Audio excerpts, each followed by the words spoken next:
এই প্রতিবন্ধী চাচাটি বারবার তার মাকে ডাকতেছে। তিনি ঘুমাইতেছে না, শুধু তার মাকে ডাকতেছে আর তার মায়ের থেকে যেন কি যেন চাচ্ছে।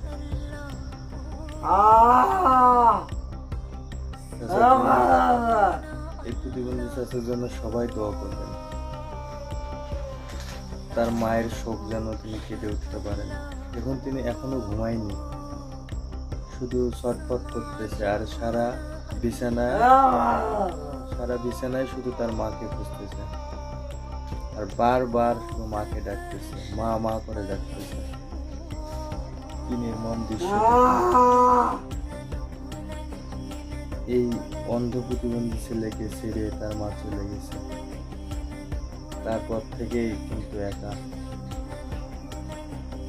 তার আত্মীয় স্বজন কেউ নেই বললেই চলে।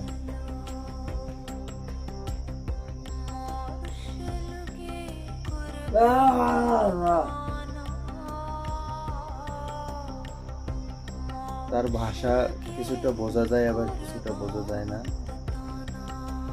তার মা কিন্তু এই ভাষা বুঝেই তার সেবা যত্ন করত।